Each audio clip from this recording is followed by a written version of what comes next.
Bonsoir mes frères et sœurs dans le Seigneur, c'est Lily.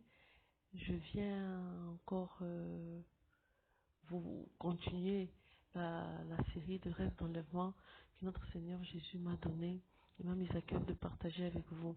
Donc voilà, dans les deux précédentes vidéos, je vous ai parlé des deux premiers rêves que j'ai reçus. Euh, Vers la fin du mois de septembre et vers la fin du mois d'octobre. Et au début du mois de décembre, j'ai reçu, le 2 décembre exactement, j'ai reçu le troisième rêve d'enlèvement. Et dans ce rêve, j'étais en train de me disputer avec mon mari. Donc nous étions dans une pièce, une maison, c'était notre maison dans le rêve, et nous discutions au fait la raison de notre dispute, je ne me rappelle pas. Nous étions en train de discuter, ma sœur était là et elle essayait de nous calmer. Elle disait non, il faut pas vous discuter, il faut pas vous chamailler, c'est pas bien. Elle nous conseillait et tout. Et mon fils aussi était présent parce que nous avons un petit garçon de 7 ans.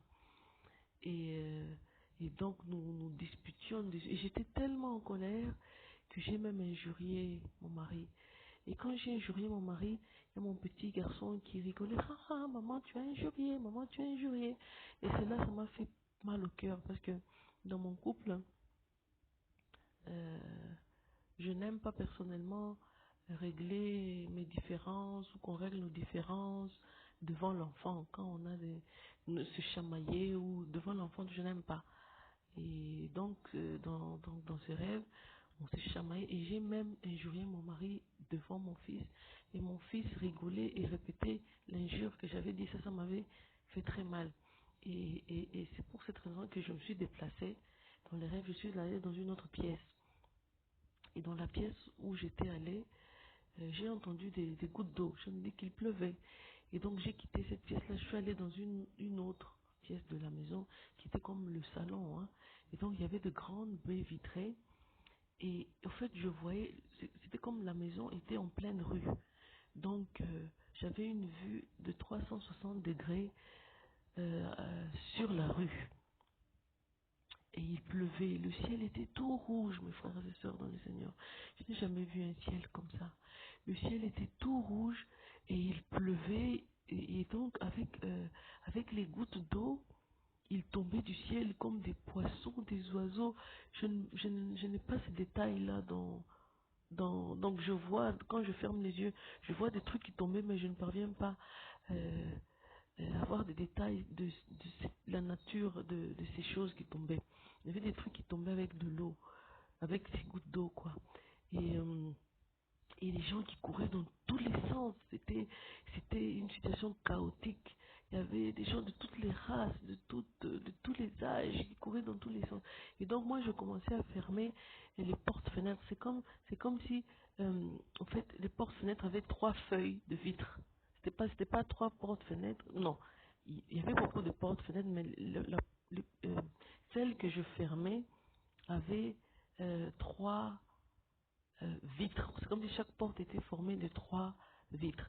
Donc j'ai fermé la première et quand j'ai fermé la première, j'ai vu une jeune fille africaine qui se dirigeait vers moi et qui me disait excuse-moi, ouvre-moi, je veux entrer, ouvre-moi s'il te plaît, laisse-moi entrer. Je lui ai dit écoute, par ici devant, je ne peux pas te laisser entrer parce que ces trucs qui tombent du ciel sont en train de frapper la vitre.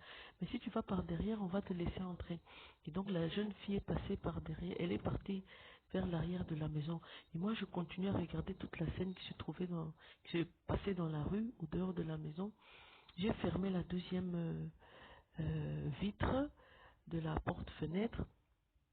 Et quand j'ai fermé la troisième vitre, j'ai entendu le son d'une trompette. C'était tellement fort, c'était comme bouh, c'était tellement fort.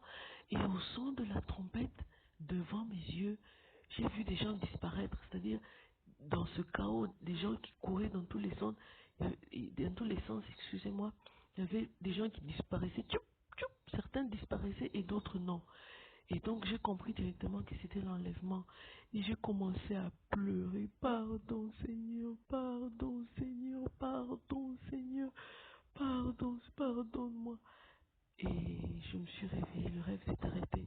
Cette nuit-là, mes frères et sœurs dans le Seigneur, ce rêve m'a tellement secouée. C'était tellement... Tous les rêves que je vous dis, c'était des rêves réels. Donc, ce sont des rêves que tu sens que c'est réel, c'est pas comme des rêves normaux, des rêves d'humains. Donc, c'est tellement réel, c'est comme si tu vivais ça, tu vis cette situation. Et donc, je me suis réveillée avec un tremblement intense, je tremblais tellement que je ne pouvais pas contrôler mon corps. C'était en hiver, le 2 décembre, j'étais sous la couette, mais je sentais comme si je n'avais même pas de couette, donc tellement que j'avais froid, tellement que je tremblais. Et voilà, ce rêve m'a tellement secoué que ce jour-là, j'ai décidé de redonner ma vie au Seigneur Jésus, de rentrer sur le droit chemin, de mettre de l'ordre dans ma vie. Et depuis lors, je marche avec notre Seigneur Jésus. Je marche sur le droit chemin. Et vous comprendrez dans la suite des rêves que je vais partager avec vous. euh, ce qu'il continue à me montrer. Bon, voilà, c'est pour... je m'arrête là pour aujourd'hui. Que Dieu vous bénisse, mes frères et sœurs dans le Seigneur. Rentrez à Jésus. Ceux qui se sont égarés, ce n'est pas tard. Rentrez à lui. Qu'il vous bénisse et qu'il vous garde. À la prochaine. Bye bye.